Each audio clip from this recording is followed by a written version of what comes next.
अस्सलाम वालेकुम नाज़रीन, आप देख रहे हैं सुबह सवेरे पाकिस्तान। मैं हूं आपके साथ आपकी मेज़बान रमशा कमल। आज जुम्मतुल मुबारक का दिन है और जुम्मे के दिन हम देखते हैं कि हम खुसूसी तौर पे अपने घरों में इबादत का एहतमाम करते हैं और कोशिश ये करते हैं कि ज़्यादा से ज़्यादा अल्लाह ताला के हुजूर दुआएं मांगी जाएँ। और अभी जो सूरत हाल है कोरोना की वजह से दुनिया भर को बहुत सारे चैलेंजेस हैं, जिसकी वजह से हम देख रहे हैं कि दुनिया में बहुत बड़ी बड़ी तब्दीलियाँ आ रही हैं। इन तब्दीलियों को मद्देनज़र रखते हुए हमें अपनी ज़िंदगी के अंदर भी बहुत सारी तब्दीलियाँ लाने की ज़रूरत है और हम आज से अपना मोटिव बनाएं कि ये तब्दीलियाँ कैसी होंगी।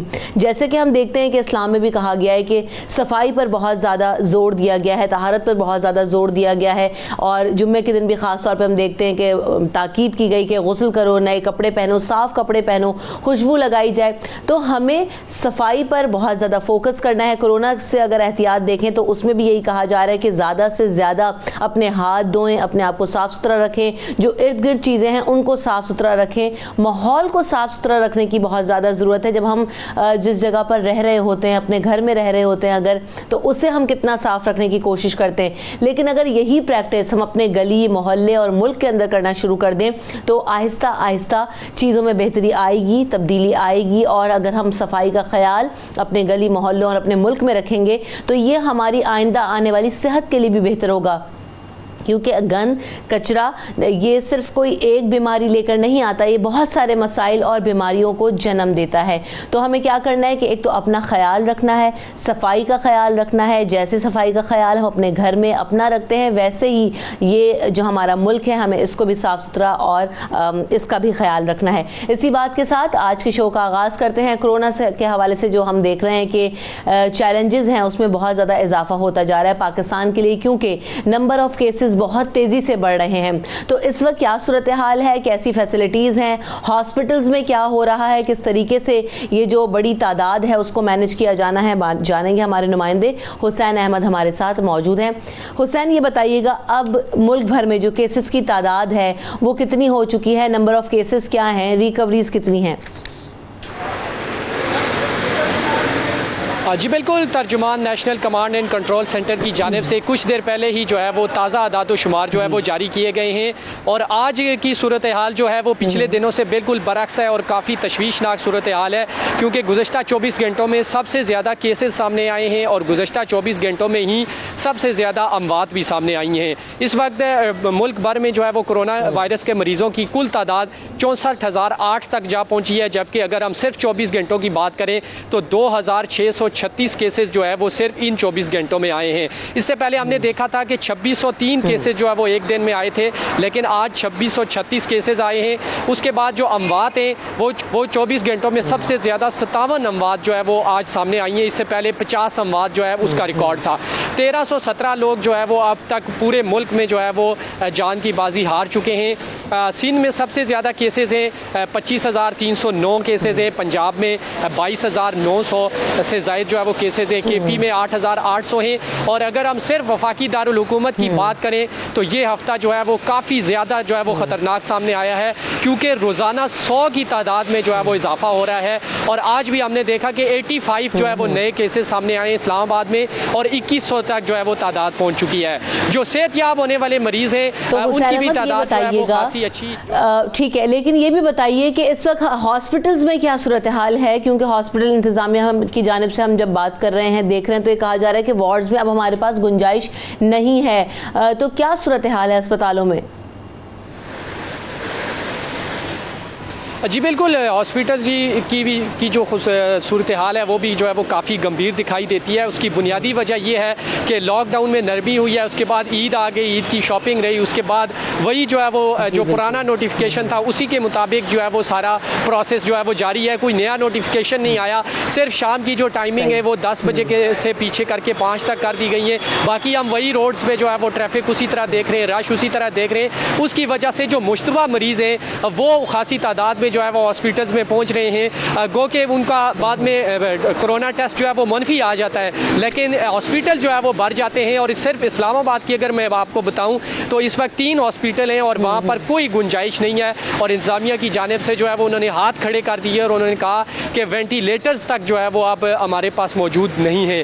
दूसरी जानिब जो NDM में है उनका ये दावा है कि वेंटिलेटर्स जो है वो अभी भी हमारे पास मौजूद हैं। जहाँ किसी को ज़रूरत होगी वो NDM से रब्ता करे, लेकिन इस्लामाबाद में हम देख रहे हैं कि गुज़श्ता रोज़ 150 नए केसेस आए हैं सामने और आज 85 केसेस आए हैं और 2 दिन पहले हमने देखा कि 104 नए केसेस आए हैं। और इस्लामाबाद में जैसा कि आपको मालूम है सिर्फ 3 बड़े हॉस्पिटल हैं, पीम्स है, पोली क्लिनिक है और साथ साथ जो कि चक शहजाद का हॉस्पिटल है। तो ये तीनों जो है वो बिल्कुल भर चुके हैं और रोज़ाना जो मुश्तबा मरीज़ हैं जो कि इस मतलब हॉस्पिटल में आते हैं कि शायद उन्हें कोरोना हो, लेकिन जब उनका टेस्ट किया जाता है तो उन्हें जो है वो हल्का फुल्का चूँकि नज़ला ज़ुकाम होता है लेकिन उनका टेस्ट मनफी आता है। लेकिन चूँकि मुश्तबा मरीज़ ज़्यादा हैं इसलिए तमाम हॉस्पिटल मुल्क भर में जो है वो इस वक्त भर चुके हैं और काफ़ी गंभीर सूरत हाल है। इसी के बिल्कुल, क्योंकि आइसोलेशन सेंटर्स जो हैं उसमें भी सूरत हाल काफ़ी ज़्यादा तशवीशनाक होती जा रही है क्योंकि नंबर ऑफ केसेस बढ़ रहे हैं और इन तमाम लोगों को अकोमोडेट करना अस्पताल की इंतजामिया की मुश्किल होता जा रहा है। हुसैन अहमद, आपने हमें तफसीलात से आगाह किया, आपका बहुत शुक्रिया। तमाम तरह एहतियाती तदाबीर पर अमल दरामद कीजिए और फील्ड में रिपोर्टिंग करते हुए प्लीज़ अपना बहुत ज़्यादा ख्याल रखिएगा। हमारे साथ डॉक्टर्स और एक्सपर्ट्स मौजूद हैं, उनका तारुफ आपसे करवाते हैं। प्रोफेसर डॉक्टर असद असलम साहब मेरे साथ मौजूद हैं जो कि CEO हैं मियो हॉस्पिटल के, आपको वेलकम करते हैं शो में। उसके अलावा डॉक्टर जावेद हयात खान साहब भी मेरे साथ मौजूद हैं जो कि कंसल्टेंट पल्मोनोलॉजिस्ट हैं PKLI से, आपको भी वेलकम करते हैं डॉक्टर जावेद हयात खान साहब। सबसे पहले ये जो हम बात अभी हुसैन अहमद से भी कर रहे थे कि इतना ज़्यादा केसेस रिपोर्ट होने के बाद हॉस्पिटल्स के लिए मुश्किल हो गई है, PKLI में क्या सिचुएशन है, किस तरीके से मैनेज कर रहे हैं, कितनी कैपेसिटी है ये जो आइसोलेशन और क्वारंटाइन सेंटर्स हैं उसमें? अब डॉक्टर जावेद साहब। जी बहुत शुक्रिया। ये आपने जो सूरत हाल बताई आपके नुमाइंदे में वो शायद ऐसी सूरत हाल नहीं है। हमारे PKLI में हमारे पास बेड्स भी मौजूद हैं, हमारे पास ICU में वेंटिलेटर भी मौजूद हैं, हमारे पास हाई डिपेंडेंसी यूनिट में भी बेड्स इस वक्त मौजूद हैं। तो ये आपने बात ठीक बताई, पिछले दिन में बहुत तेज़ी के साथ इजाफा हुआ है और बहुत से लोग जो है ना वो ज़्यादा सिक अब जो है हॉस्पिटल में आ रहे हैं। जैसे आपको मालूम है कि माइल्ड केसेस जो हैं उनको घर में रहने की इजाज़त मिल गई है, वो आइसोलेशन घर पे कर रहे हैं। तो इस वक्त जो हॉस्पिटल में आ रहे हैं केसेस अक्सर जिनको मॉडरेट टू सीवियर डिजीज है, तो हमारे यहाँ अभी गुंजाइश मौजूद है अल्हम्दुलिल्लाह। आपके यहाँ गुंजाइश मौजूद है। डॉक्टर असद असलम साहब, मियो हॉस्पिटल में क्या सिचुएशन है, किस तरीके से मैनेज कर रहे हैं जब इतनी बड़ी तादाद में लोग आ रहे हैं, हॉस्पिटलों का रुख कर रहे हैं?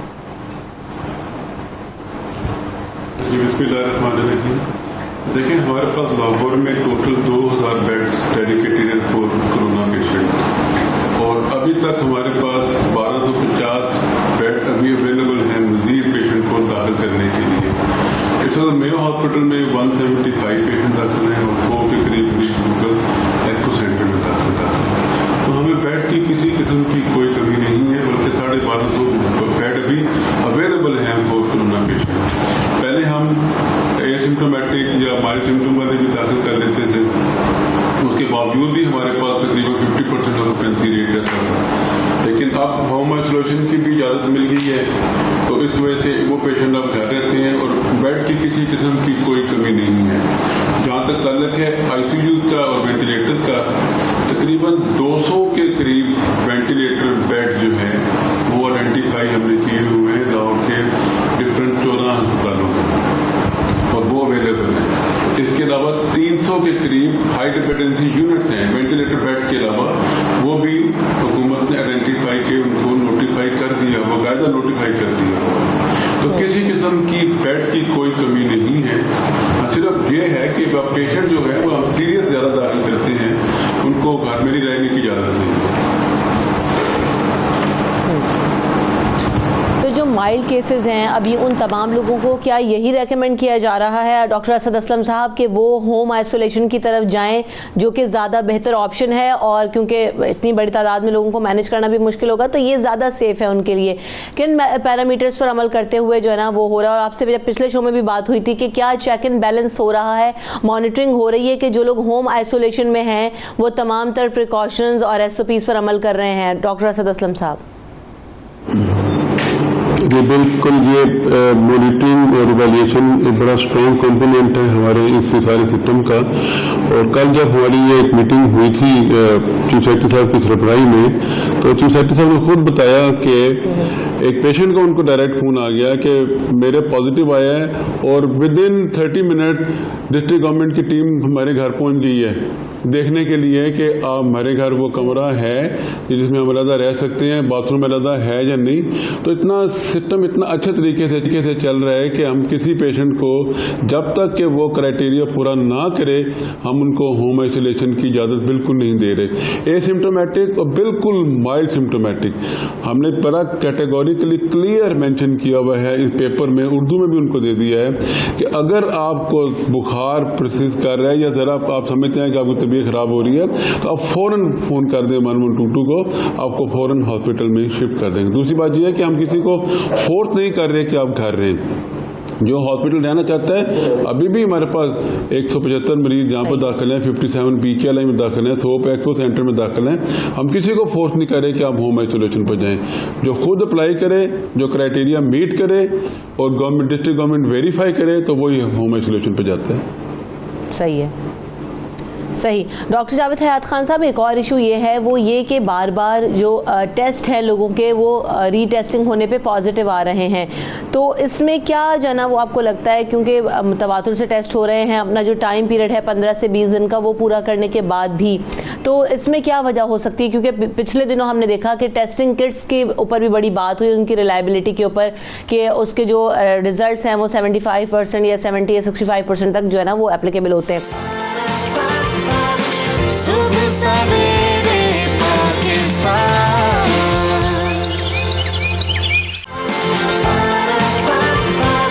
सुबह सवेरे पाकिस्तान। ऐसे में फिर क्या करना चाहिए? क्या गैप्स जो टेस्ट हैं उसमें बढ़ा देना चाहिए या इसको फौरी तौर पर रीटेस्ट करवाते रहना चाहिए? जी, आपने ये बहुत ही एक रेलेवेंट क्वेश्चन किया है जो पिछले चंद हफ्तों में अक्सर ये पूछा जा रहा है। तो अगर आप देखें अभी जो स्टडीज आई के मुताबिक कि जो 10 दिन से 12 दिन के बाद ये वायरस की शेडिंग जो ना काफ़ी कम हो जाती है, ऑलमोस्ट नेगेटिव हो जाती है। और अगर उसके बाद जो टेस्ट पॉजिटिव आएगा, PCR पॉजिटिव होगा, वो वायरस जो होता है वो लिविंग वायरस नहीं होता, वो डेड वायरस होता है। उसके जो रेमिनेंट्स हैं वो पिक किए जाते हैं PCR से। तो एक शुरू में जो रिपोर्ट्स आई थी कोरिया से और चाइना से कि री इन्फेक्शंस हो रही हैं उन पेशेंट्स में, तो कोविड में ख़ास तौर पे 124 मरीज जिनका PCR दोबारा पॉजिटिव आया था पहले नेगेटिव होने के बाद, उनका जो वायरस को कल्चर करने की कोशिश की तो एक वायरस भी ग्रो नहीं किया। उसका मतलब ये था कि वो डेड वायरसेस थे। तो इसलिए जो दोबारा PCR पॉजिटिव होता है नेगेटिव आने के बाद, वो अक्सर यही कि अगर पेशेंट के कोई सिम्टम्स नहीं है तो ये वो डेड वायरस होगा, मगर अगर पेशेंट के सिम्टम्स हैं और फिर पॉजिटिव आता है तो उसको पॉजिटिव लिया जाएगा। तो ये जो आप बात सेंसिटिविटी की बात की है वो आपकी बात ठीक है। जो कम्युनिटी में डिजीज बढ़ती है चांसेस पॉजिटिव होने के बढ़ जाते हैं। खास तौर पे टारगेटेड पॉपुलेशन की बात करें, एसिम्प्टोमेटिक में चांस होता है नेगेटिव ज़्यादा। शुरू में आप 95% नेगेटिव, अब जो पॉजिटिविटी है वो कहीं बढ़ गई है। बहुत से जो दूसरे सूबों में उनके 15% पॉजिटिव आ रहे हैं, पंजाब में 10+% पॉजिटिव आ रहे हैं। तो ये डिपेंड करता है कि आप किस पॉपुलेशन को टेस्ट कर रहे हैं, उसके मुताबिक आपकी वो टेस्ट रिसर्च की बढ़ जाती है। सही। डॉक्टर असद असलम साहब, टेस्टिंग कैपेसिटी इंक्रीज़ करने की बात हुई और बहुत ज़्यादा ज़रूरी है कि जब तक हमें एक्चुअल नंबर्स ही पता नहीं होंगे और मैक्सिमम टेस्टिंग नहीं होगी, आप पैटर्न्स को आइडेंटिफाई नहीं कर सकते या आप स्मार्ट डिसीजंस नहीं ले सकते। तो इसमें क्या हो रहा है? टेस्टिंग कैपेसिटी को इंक्रीज़ तो किया गया है ख़ासतौर पर पंजाब में, क्या पूल टेस्टिंग की जो बात हुई थी उसको इम्प्लीमेंट कर रहे हैं, उससे हेल्प मिल रही है? पूल टेस्टिंग बिल्कुल शुरू की थी, लेकिन इस फॉर द टाइम बीइंग उसको सस्पेंड किया क्योंकि इनबाउंड फ्लाइट्स के जो पेशेंट्स हैं वो काफ़ी आगे थे। तो उनकी पहले प्रायोरिटी है कि पहले उनको टेस्ट कर लिया जाए और पहले जो एडमिटेड पेशेंट्स हैं। तो जब ये हो जाएगा तो उसके बाद दोबारा शायद शुरू करें। लेकिन हर पेशेंट को जो एसिम्टोमेटिक है उसका अभी तक इतना ज़रूरी नहीं है टेस्ट करें, वरना तो आप पर इतना लोड पड़ जाएगा कि जो ज़रूरी टेस्ट जिन लोगों के करने हैं वो रह जाएंगे और हम सिर्फ पूल टेस्टिंग की तरफ चले जाएंगे। पहले प्रायोरिटी एडमिटेड पेशेंट हैं, उसके बाद जो इनबाउंड फ्लाइट्स हैं, क्योंकि वो सबसे बड़ा प्रॉब्लम नहीं उनको हमने एहतियात करनी है, तो उसके बाद हम कम्युनिटी टेस्टिंग कर रहे हैं। अभी भी हमारे पास जो पेशेंट भी आउटडोर में आता है सस्पेक्टेड है, हम किसी को भी इनकार नहीं करते, जो भी पेशेंट आता है हम सबके टेस्ट कर रहे हैं। अच्छा, जो हम देख रहे हैं कि पंजाब के जो गवर्नमेंट हॉस्पिटल्स हैं उसमें एक्टेमरा नामी कोई दवा है, उसको जो ना इस्तेमाल करने की मंजूरी दे दी गई है। ये किस हद तक इफेक्टिव है, तजुर्बा हुआ है इस पर, कहाँ हुआ है, क्या इस हवाले से अपडेट्स हैं डॉक्टर असद असलम साहब? जी देखें, अभी मंजूरी की ऐसी कोई बात नहीं हुई। बेसिकली परसों मीटिंग हुई थी जिसमें सारे हेड ऑफ इंस्टीट्यूशंस और एक्सपर्ट्स मौजूद थे उस मीटिंग में, जिसमें मिनिस्टर साहब भी थी, सेक्रेटरी साहब भी थे, और एक्सपर्ट ने अपना एक्सपीरियंस शेयर किया था कि ये जो दवाई है, जो ट्रेड जिसका मार्केट ने एक्टेमरा है और जेनेरिक नेम टोसिलिजुमैब है, ये बेसिकली एक ड्रग है जो ऑटोइम्यून डिजीज़ में इस्तेमाल होती है, तो उसका एक साइड इफेक्ट है कि वो इन्फ्लेमेशन को भी कम करती है। तो एक्सपर्ट ने अपना तजर्बा शेयर किया था हुकूमत के साथ कि हमने कुछ पेशेंट पे ये इस्तेमाल किया तो बहुत अच्छे रिजल्ट्स हैं और पेशेंट आईसीयू से रिकवर होकर वापस हाई डिपेंडेंसी यूनिट में नॉर्मल कोरोना वार्ड में आ गए। तो हुकूमत ने कहा था कि अगर ये दवाई इतनी इफेक्टिव है तो अस्पताल इसको अपने डिस्पेंसरी में लेके रखें, किसी पेशेंट से ना मंगवाएं, क्योंकि बड़ी महंगी दवाई है, 60,000 रुपये का एक इंजेक्शन आता है। तो मैडम हेल्थ मिनिस्टर साहब ने बड़ा कैटेगोरिकली कहा था कि कोई दवाई किसी कोरोना पेशेंट से आपने बाजार से नहीं मंगवानी, ज़रूरत है तो इसको ले कर ख़रीद लें, और साथ उन्होंने कहा कि दवाई का रेट कॉन्ट्रैक्ट भी कर लें ताकि सस्ती से सस्ती दवाई मिले, लेकिन किसी पेशेंट को लिख के नहीं देनी। तो ऐसी बात हुई थी जो एक्सपर्ट ने रिकमेंड किया कि ये दवाई बड़ी इफेक्टिव साबित हो रही है जो क्रिटिकल पेशेंट्स हैं जिनके लंग बुरी तरह इन्वॉल्व हैं इस डिजीज की वजह से। इंटरनेशनली भी इस्तेमाल हो रही है? सॉरी, इंटरनेशनली भी इस्तेमाल हो रही है सर? इंटरनेशनली भी इस दवाई तो देखने बाकी बीमारियों के लिए भी इस्तेमाल, जी बिल्कुल आ रही है।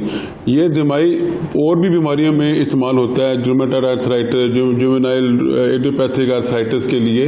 तो इस्तेमाल तो ये बाकायदा ड्रग रजिस्टर ड्रैप से रजिस्टर्ड ड्रग है जो मार्केट में अवेलेबल है। ये कोई खुदा ना खाता कुछ स्मगल्ड दवाई नहीं, ड्रैप से रजिस्टर्ड है। हाँ जी, ये बेसिक मैं रिक्वेस्ट करूँगा जावेद हयात खान साहब से, क्योंकि वो भी हाँ जी, तो जावेद हयात खान साहब से मैं रिक्वेस्ट करूँगा क्योंकि वो भी इस मीटिंग में मौजूद थे, उन्होंने अपना भी तजर्बा शेयर किया था इस दवाई के इस्तेमाल के सिलसिले में। जी डॉक्टर जावेद हयात खान। जी ये जो बात कर रहे थे प्रोफेसर असद असलम खान, एग्जैक्टली यही सूरत हाल है। ये कुछ अर्सा पहले, आज से कोई 4 हफ्ते पहले की बात है कि ये दवा के बारे में एक बड़ी अच्छी मुस्बत जो थी खबरें आ रही थी, तो हम लोगों ने उस वक्त इस्तेमाल करना शुरू कर दिया था इसे। मगर याद रखिए कि कोई भी ड्रग जो ट्रायल ड्रग होती है उसके लिए जो उसकी जिसकी रजिस्ट्रेशन होती है उसी के लिए इस्तेमाल की जाती है। अगर उससे हट के इस्तेमाल किया जाए तो उसके लिए एक प्रोटोकॉल बनाना पड़ता है ताकि ड्रग की सेफ्टी और एफिकेसी दोनों को मॉनिटर किया जा सके। तो उस सूरत में सीएच में एक प्रोएक्टिव एक्शन लिया था बहुत पहले, और उन्होंने इसके लिए एक पॉलिसी बना दी थी।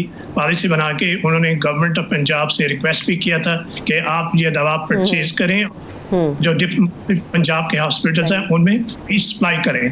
तो ये ड्रग अभी जो एक प्रोटोकॉल के तहत मुख्तलिफ हॉस्पिटल्स पे इस्तेमाल हो रही है, और इनका रिजल्ट अभी जो आए हमने रिजल्ट हम कह सकते हैं वो बहुत अच्छे हैं। वो इस वक्त मैं उसे गेम चेंजर तो नहीं कहूँगा, मैं डेफिनेटली कहूँ कि ऑब्जर्वेशन यही है कि ड्रग जो ना काफ़ी काम कर रही है, की ताकीद की वो नहीं पहन लेते, लेकिन जब उनके जुर्माने वगैरह शुरू हुए तो उसके बाद सभी ने हेलमेट पहनना शुरू कर दिया।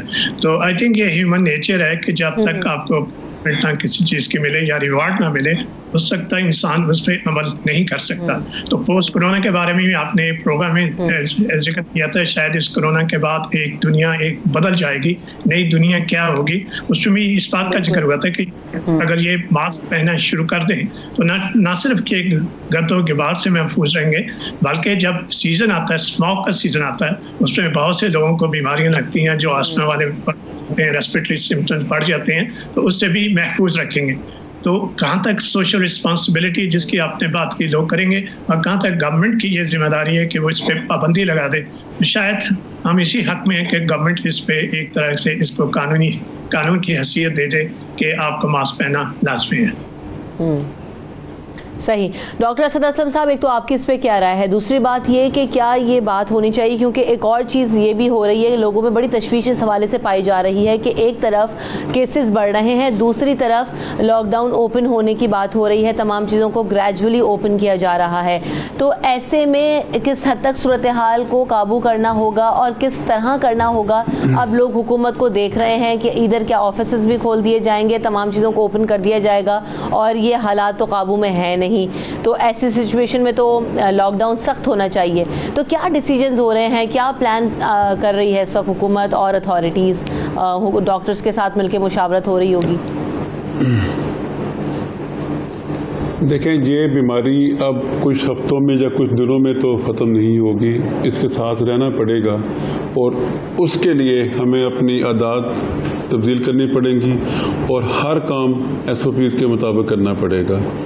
हर चीज़, कल रेस्टोरेंट के बारे में बात हुई, रेस्टोरेंट के मतलब SOPs डिवाइड कर दिए गए कि किस तरह एक चेयर छोड़ के बैठेंगे तो आप रेस्टोरेंट इस वक्त से इस वक्त तक खोले जाएंगे, एक चेयर छोड़ के बैठेंगे। SOPs के साथ हमें अपनी ज़िंदगी का पहिया जारी रखना पड़ेगा। ये नामुमकिन है कि आप दिसंबर 2020 तक सारा निज़ाम ज़िंदगी बंद कर दें। लोग अगर बीमारी की वजह से तो नहीं घर बैठेंगे, लेकिन भूख और प्यास और अफलास की वजह से सड़कों पर आ जाएंगे जब उनको अर्निंग उनकी बंद हो जाएगी।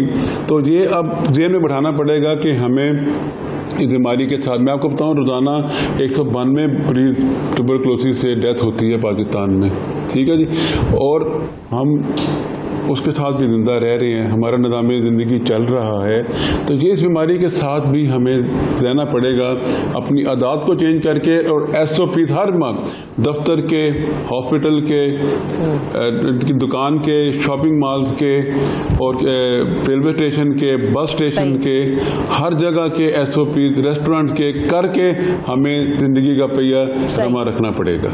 ये हमें एक्सेप्ट करनी चाहिए इस बात को। वही आ जाती है जो हमारे एक्सपर्ट्स कह रहे होते हैं कि हमें एहतियात करनी है, तमाम तर प्रिकॉशंस पे अमल करना है और ये हमारी सोशल रिस्पांसिबिलिटी है। तमाम तर डिसीजंस हुकूमत की तरफ से आ जाएंगे, वो SOPs बना भी देंगे, हमें समझा भी देंगे, मीडिया भी उसमें अपना रोल प्ले करेगा, लेकिन अनटिल लेस कि जब तक आप आवाम जो हमें देख रहे हैं आप उस पर अमल नहीं करेंगे तो कोरोना से लड़ना मुश्किल हो जाएगा, मुमकिन नहीं होगा और हम सब की जिंदगियों के लिए खतरा बना रहेगा। बहुत शुक्रिया डॉक्टर असद असलम साहब मेरे साथ मौजूद थे। डॉक्टर जावेद हयात खान साहब, आपने वक्त दिया, आप दोनों की आमद और वक्त का बहुत शुक्रिया। ब्रेक के बाद अगले सेगमेंट में हाजिर होंगे, हमारे साथ रहिए। सुबह सवेरे पाकिस्तान,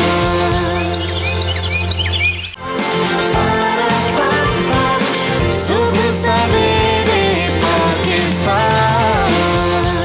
2019 का जो वर्ल्ड कप है उसके हवाले से बड़े बड़े इंकिशाफात हुए हैं इस किताब में और मोस्ट अवेटेड बुक थी क्रिकेट में, क्योंकि बड़ी बातें इस हवाले से हो रही थी। जब ये आपने जो चीज़ें भी स्टोरी में देखी, पैकेजेस में देखी, उस पर तो हम बात करेंगे ही, लेकिन जब ये सारा मामला हुआ, मेरे साथ फवाद मुस्तफ़ा साहब भी मौजूद हैं जो कि स्पोर्ट्स एनालिस्ट हैं। जब ये मैचेस हो रहे थे फवाद साहब, आपको याद होगा तब भी तवातुर से इस बारे में डिस्कशंस होते रहे कि इंडिया ने जो किया है और जो इंग्लैंड के को ये हरा सकते थे लेकिन नहीं हराया, पाकिस्तान को फेस ना करना पड़े सेमीफाइनल में, ये सारी चीजें उस वक्त भी गुफ्तगू हुई थी। अब सवाल तो यहां पर यह भी उठता है कि बेन स्टोक्स साहब जो कह रहे हैं उसमें सदाकत कितनी है, लेकिन ओवरऑल ये चीजें किसी से ढकी छुपी नहीं हैं। आपकी क्या राय है? वो वक्त, वो मैचेस, वो सिनेरियो आपको ज्यादा बेहतर तरीके से याद होगा, फवाद साहब शेयर कीजिएगा। देखिए, इंटेंशन जिसकी बात उन्होंने की वो तो वाकई ना नज़र आई थी उस वक्त, और अभी भी अगर आप एनालाइज करें ओवरऑल मैच को 337 रन्स चेस कर रहा था इंडिया, और उसमें पहले 10 ओवर में 28 रन, एक खिलाड़ी आउट, उसके बाद अगले जो 20 ओवर थे उसमें 83 रन, एक खिलाड़ी आउट। सो उससे नजर ये आ रहा था कि वो उस तरह से उस टारगेट को चेस करने नहीं जा रहे थे। फिर जैसे कि आखिरी 10 ओवर की बात हुई है कि 104 रन चाहिए थे और विकेटें भी काफी मौजूद थी, लेकिन वो इंटेंशन नजर नहीं आई, वो जो चेस करने के लिए कोशिश होती है वो नजर नहीं आई। और फिर वो जो 10 ओवर में से भी जो 5 ओवर थे उसमें बहुत ही सिंगल्स लिए गए और बड़ी हिटें नहीं मारी गई, और आखिर में 5 ओवर में 71 रन बच गए। सो ये चीज तो बिल्कुल जाहिर होती है कि वो इंटेंशन नहीं थी उनकी उस मैच को जीतने की। तो बट बात सारी ये है कि ये चीजें नजर आई हैं और उसको इस तरह से देखा और जांचा जा सकता है, बट आपके पास इल्जाम साबित करने के लिए ठोस सबूत चाहिए। बज़ाहिर तो नजर आ रहा है, आप क्रिकेट जो भी समझता है, देखता है या जिसने खेली है उसको ये चीजें नजर आ रही हैं। अगर आप इन सब को इसी तरह से एनालाइज करें जो मैं बता रहा हूँ, फवाद साहब, अब ये आप देख रहे हैं कि पाकिस्तान क्रिकेट बोर्ड क्योंकि ये भी बात हो रही है अब जी, पाकिस्तान क्रिकेट बोर्ड ये आईसीसी में ये मामला ले जाने का फैसला कर रहा है, तो ये ठोस शवाहिद, ठोस सबूत क्या हो सकते हैं, किस तरीके से हो सकते हैं? क्या पीसीबी को ये मामला आईसीसी में लेके जाना चाहिए? और फिर आईसीसी में जो सूरत हाल होती है, भारत का जो इन्फ्लुएंस है वो भी हमारे सामने है। देखिए, बात सारी ये है कि आईसीसी में लेके जाना तो एक अलग बात है। मेन चीज तो ये है कि आप ये सारी चीजें और प्रूफ भी आप कर दें, लेकिन आईसीसी का जो रवैया है उसमें ऑब्वियसली इंडिया को जरूर एक एज हासिल है। अभी रिसेंटली आपने कल सुना भी होगा कि जो मीटिंग थी वो भी डेफर हो गई, जो डिसीजन था T20 वर्ल्ड कप के हवाले से कि 10 जून को होगा, और सुनने में यही आ रहा है शायद कि आईपीएल की वजह से वो क्रिकेट वर्ल्ड कप पोस्टपोन भी हो जाए, ये भी चांसेस हैं। तो एक इजारादारी है एक उनकी, तो इसलिए साबित करना, आप साबित भी कर दें और अगर उसको माना ना जाए तो वो मेहनत भी एक मेरे ख्याल से कोई ज्यादा फायदेमंद नहीं होगी। अच्छा, रादर कि आप इसी तरह से इस पे अगर बात, उसमें तो बेस ये बनाया जा रहा है कि कोरोना की वजह से जो है ना वो इसको पोस्टपोन होना पड़ सकता है। देखिए, अभी 5 महीने अक्टूबर में अगर होना है तो काफी सारा टाइम है, और ऑस्ट्रेलिया तो अपना जो डोमेस्टिक क्रिकेट है वो कराने का पूरा उनका उन्होंने ये है कि जी अगस्त या सितंबर से वो स्टार्ट कर देंगे या कराएंगे। जो नजर आ रहा है वो ये है कि ऑस्ट्रेलिया उस तरह से शो नहीं कर रहा अपना कि हम वर्ल्ड कप कराना चाह रहे हैं, और जो बातें भी लीक हुई थी वो यही था कि शायद इंडिया में हालात बेहतर हो जाएंगे और वो उस टाइम पीरियड में वो आईपीएल करा देंगे। तो ये सब चीजें हो तो रही हैं, और अगर ऑस्ट्रेलिया इस चीज पे यही कह दे कि जी हम नहीं करा सकते तो फिर मुश्किल हो जाएगा आईसीसी के लिए इतनी जल्दी किसी और दूसरे मुल्क में शिफ्ट करना। अच्छा फवाद साहब, एक और चीज ये कि जो बेन स्टोक्स ने अपनी किताब बेन स्टोक ऑन फायर में इंकशाफात किए हैं, अब इस चीज को बेस बनाते हुए पाकिस्तान क्रिकेट बोर्ड या पाकिस्तान भारत को किस हद तक एक्सपोज कर सकता है? क्योंकि ये कोई एक मैच नहीं है, ये तो उन्होंने इंकशाफ कर दिया, किताब में लिख दिया तो एक वो चीज सामने आ गई, लेकिन इस तरह से बातें और आईसीसी में इन्फ्लुएंस जो अभी हम बात भी कर रहे हैं, ये सारी चीजें होती रही हैं। तो अब इसको एक्सपोज करना, इसको मंजर आम पर लाना कितना जरूरी है, वरना ये तो चीजें इसी तरीके से चलती रहेंगी और जो फेयर गेम या फेयर प्ले वाली बात है वो तो फिर कहीं दूर जाती हुई दिखाई देती है। सो एक्सपोज करना, एफर्ट्स करना पाकिस्तान के लिए या दीगर जो है ना अथॉरिटीज के लिए कितना जरूरी है? देखिए, जो ये नेगेटिव खेलने का तरीका होता है या नेगेटिव क्रिकेट खेली जाती है या नेगेटिव अप्रोच होती है, इसको पहले शिकस्त तो खेल के मैदान में ही हो जाती है। आप देखिए, अगर उनकी ये अप्रोच थी जो नज़र आ रहा है या जिसकी बेन स्टोक्स ने बात की, उसका सबसे पहले नुकसान तो इंडिया को हुआ कि वो उस वर्ल्ड कप में फेवरेट थे और वो बाहर हो गए। तो पहली शिकस्त तो मैं आपको बता दूं, क्रिकेट जितनी भी मैंने देखी है उसमें जब भी नेगेटिव अप्रोच से जाते हैं तो सबसे पहला नुकसान आपको होता है कि आप पे ही उसका असर होता है। जहां तक उनको एक्सपोज या इस बारे में बात करने की बात है, तो ये इतनी बड़ी जो बेन स्टोक्स ने बात कर दी है, अब सारी दुनिया में इस पे चर्चा हो रहा है, तो ये पता चल रहा है।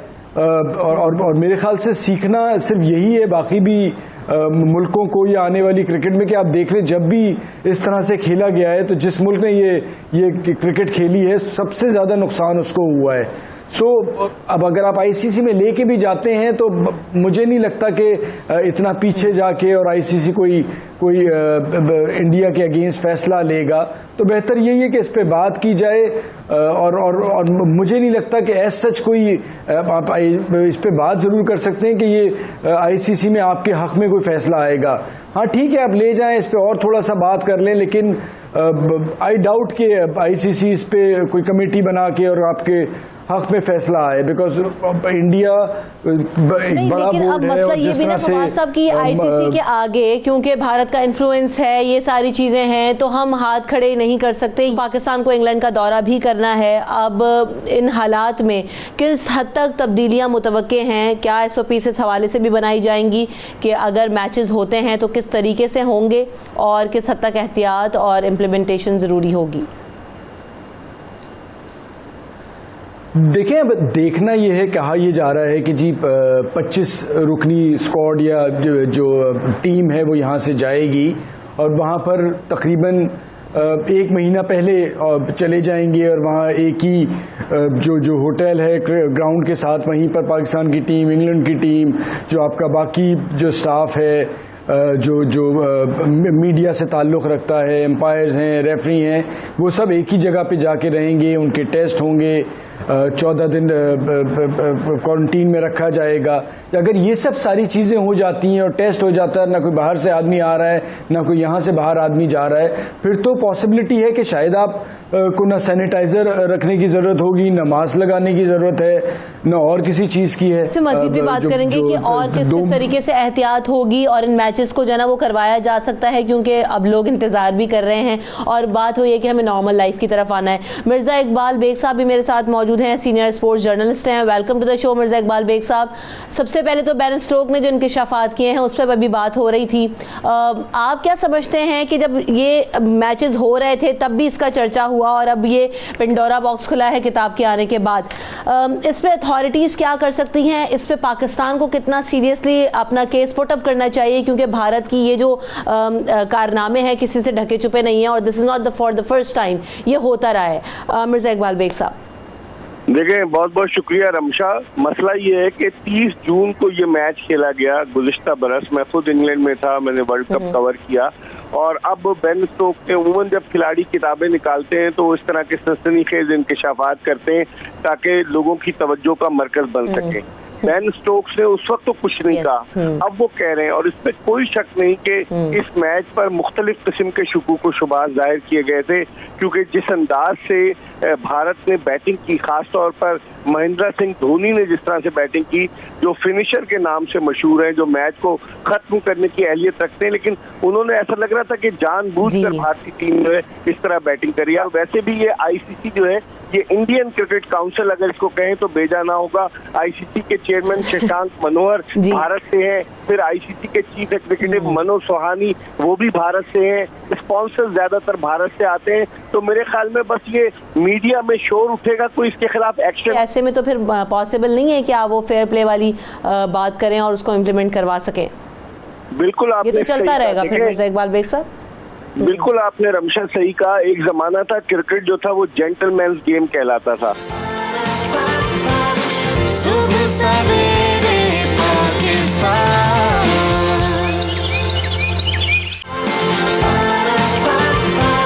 सुबह सवेरे पाकिस्तान। मुस्तफा साहब, अब मैं आपसे भी मिर्ज़ा साहब बात करूंगी कि अब ये कोरोना के बाद कैसी होगी क्रिकेट, तब्दीलियां क्या मुतवक्के हैं? देखिए, कोई टाइम लाइन कुछ अभी तक तय नहीं है कि कब तक ये रहेगा, कब जाके ये ख़त्म होगा, वैक्सीन आएगी, दवा आएगी, नहीं आएगी, अभी तक कुछ तय नहीं है। अच्छा, अगर आप देखें तो जो क्रिकेट खेलते हैं उनका जो दारोमदार, उनकी जो भी ये एक जॉब है जिससे वो कमाते हैं, तो ये वैसे ही है कि जैसे आप बैठ के काम कर रही हैं या हम बैठ के काम कर रहे होते हैं। तो उनके लिए इन सब एसओपीज़ के साथ, जैसे क्रिकेट बोर्ड ने भी अगर इंग्लैंड प्लेयर जा रहे हैं तो उनसे कह दिया है कि उनकी अपनी सवाबदीद पे है, उनकी मर्जी पे है, अगर वो जाना चाहते हैं तो वो अगर नहीं भी जाना चाहते हैं तो कोई प्रॉब्लम नहीं है, लेकिन मेरे ख्याल से ये उनका रोज़गार है तो इस वजह से उनके लिए मुश्किल हो जाएगा, जबकि ऑफ़र सामने से यही है कि सारी एक चार्टर्ड प्लेन आएगा जिसमें उन्हें एक जगह पे रखा जाएगा। सो अब कब तक प्लेयर्स हैं वो इसके बगैर रह पाएंगे, ये भी आसान नहीं होगा। तो मेरे ख्याल से ये सब देखते हुए अभी तक किसी प्लेयर की तरफ से कोई एतराज़ नहीं आया टूर के हवाले से, और अब हमें अगर इसके साथ ही जीना है तो हमें देखना पड़ेगा कि हम SOPs को साथ लेते हुए अपने बाकी जो काम है तो वो तो जारी ही रहेंगे और जारी रह रहे हैं। सही।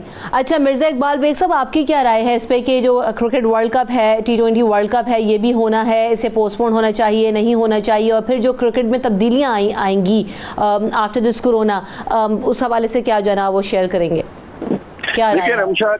रमशा कल इजलास हुआ था ICC के गवर्निंग बोर्ड का, और लग तो यही रहा है, जो इत्तलात आई हैं कि इख्तिलाफात का शिकार हुए आपस में, और भारत ये चाह रहा है कि वर्ल्ड T20 अगर नहीं हो सकता तो उस सूरत में उस विंडो में वो अपनी इंडियन प्रीमियर लीग IPL को कराए।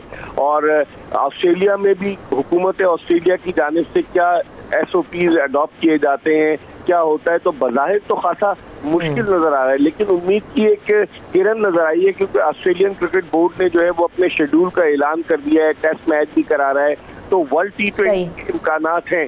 लेकिन कोरोना वायरस ने पूरी दुनिया को हिलाकर रख दिया है, खेलों की सरगर्मियां तो बिल्कुल ही मुअत्तल होकर रह गई। मेरे ख्याल में अभी मुश्किल लगता है। पाकिस्तान क्रिकेट बोर्ड जो है वो England and Wales cricket board को रेस्क्यू करने के लिए कह रहा है हम जाएंगे, क्योंकि वसीम खान साहब का ताल्लुक इंग्लैंड से, वो लेस्टरशायर के चीफ एग्जीक्यूटिव रह चुके हैं, तो बहरहाल वफादारी तो है ना, क्योंकि वो ब्रिटिश नेशनल है, तो वो कोशिश कर रहे हैं कि पाकिस्तानी टीम वहां जाए। हालांकि माली फायदा ज्यादा जो है वो England and Wales cricket board का होगा। अब खिलाड़ी किस तरीके तो फिर ये भी कोशिश कर लें साथ ही कि अगर पाकिस्तान इतनी क्रिटिकल सिचुएशन में इंग्लैंड जा रहा है तो फिर इंग्लैंड की टीम भी पाकिस्तान आ सकती है इन लेटर सिनेरियो, जब अगर आप यहाँ से हम ये इनिशिएटिव ले रहे हैं तो वहां से भी हो, फिर वाइस वर्सा कर लें। ये बात आपने बड़ा वैलिड पॉइंट रेज किया रमशा, लेकिन जब वसीम खान आए थे तो वो यही दावे कर रहे थे ना कि इंग्लैंड की टीम पाकिस्तान का दौरा करेगी। हाल इंग्लैंड की टीम तो आई नहीं, एक MCC 11 आ गई जिसमें दीगर लोगों का भी कंट्रीब्यूशन था। तो आपकी बात बिल्कुल दुरुस्त है। अब देखते हैं कि सूरत हाल कैसे बनती है, क्योंकि 14 दिन तक क्वारंटीन में रखना पड़ेगा। 25 लोगों का ये स्क्वाड लेकर जा रहे हैं जिसमें T20 और मुश्किल होगी बिल्कुल। एक और चीज़ मैं वेरी क्विकली डिस्कस करना चाह रही थी, आप लोगों से इस पर राय लूँ कि PCB में हमने देखा कि गुज़िश्ता रोज़ बड़ी तकरीरियाँ सामने आई, सकलैन मुश्ताक को लाया गया है, नदीम खान आए हैं, फवाद मुस्तफ़ा साहब, तो अब ऐसे में इन तकरीरियों को आप कैसे देख रहे हैं और किस हद तक जो है ना वो इनका इन्फ्लुएंस हो सकता है, इनपुट हो सकता है बेहतरी की तरफ? फवाद साहब।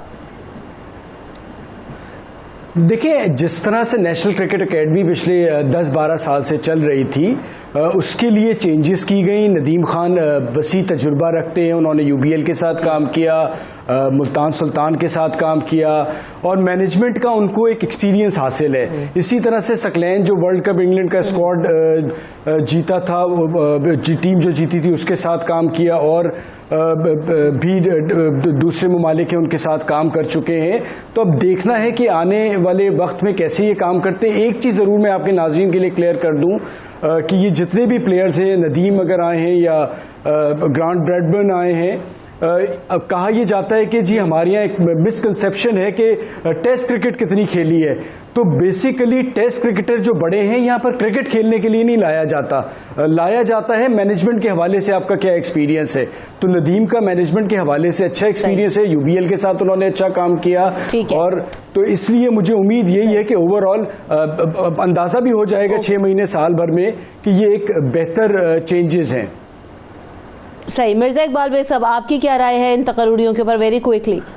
देखिए रमशा, पाकिस्तान क्रिकेट बोर्ड का ये अब जब से ये बोर्ड आया है एहसान मानी साहब की सरबराही में, पहले ये बंदा मुंतखब कर लेते हैं और उसकी सलाहियतों को देखते हुए इश्तिहार देते हैं, और बेशुमार लोग, चाहे बाबर हामिद हो, चाहे मिसबाउल हक हो, बेशुमार लोग इन्होंने ऐसी किए। नदीम खान भी ऐसी आए, हालांकि नदीम खान एक समझदार सुलझे हुए आदमी है, लेकिन मुझे यही लगता है कि पाकिस्तान क्रिकेट बोर्ड धड़ाधड़ तकर्रियों पे तकर्रियां किए जा रहा है, लेकिन टीम की कारकर्दगी जवाल की तरफ गामजन है। टीम की कारकर्दगी पर तवज्जो दे, किस तरीके से T20 में नीचे आ गए, टेस्ट में क्या रैंकिंग है, वनडे में क्या रैंकिंग है। तकर्रियों से काम नहीं चलेगा जब तक रिजल्ट नहीं आएंगे। आप सलमान नसीर साहब जो लीगल एडवाइजर थे उनको आपने चीफ ऑपरेटिंग ऑफिसर बना दिया, उसके अलावा जब MD आए थे वसीम खान साहब उनको आपने चीफ एग्जीक्यूटिव बना दिया। आप ओहदे तो बांट रहे हैं लेकिन क्रिकेट की तरक्की के लिए काम करें जब बेहतर बात बनेगी। तो क्या इन लोगों में ये कैपेबिलिटीज नहीं है कि बेहतरी की तरफ ले जा सकते हैं? वसीम खान साहब जो है वो लेस्टरशायर के चीफ एग्जीक्यूटिव रहे। इंग्लैंड में 18 काउंटियां हैं, एक काउंटी का चीफ एग्जीक्यूटिव होना और एक क्रिकेट बोर्ड को चलाना जो है एक बहुत बड़ी बात है। मैं समझता हूं कि अब उनका इम्तिहान है वो तो यकीनी तौर पे पाकिस्तान के मामला वैसे भी बड़े डिफरेंट है। मेरे पास वक्त खत्म हो गया। Thank you so much Mirza Iqbal Baig sahab, आपने वक्त दिया। फवाद साहब आपके वक्त का बहुत शुक्रिया। ब्रेक की तरफ मुझे फौरी तौर पर बढ़ना है, ब्रेक के बाद हाजिर होंगे अगले सेगमेंट में, हमारे साथ रहिए। सुबह सवेरे पाकिस्तान,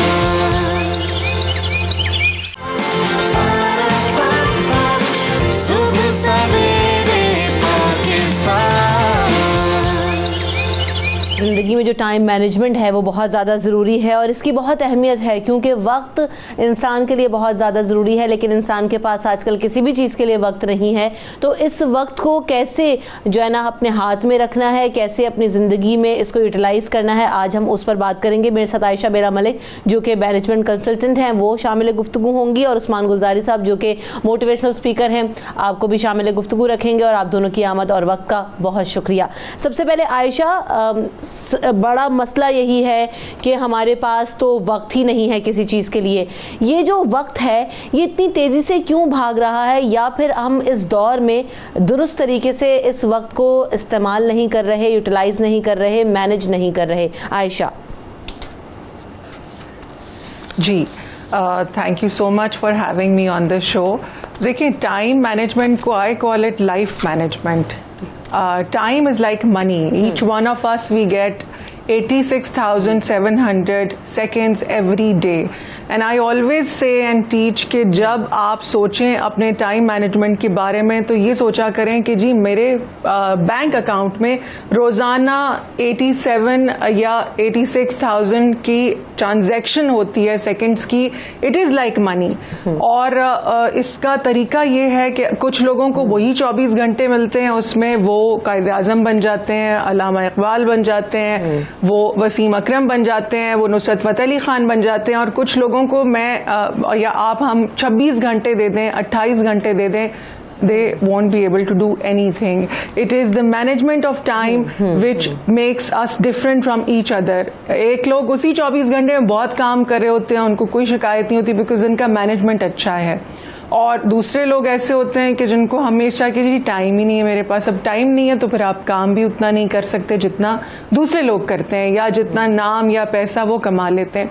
आई ऑलवेज से कि जो वर्थ है वो नेटवर्थ से नहीं चेक होनी चाहिए, but the substance should be there. Columbia university की एक रिसर्च थी 1928 में जिसमें उन्होंने ये ढूंढा कि जी हर वर्किंग वुमन और मैन जो दुनिया में काम कर रहे हैं they use only 90 minutes and 36 seconds of their time, entire time every day.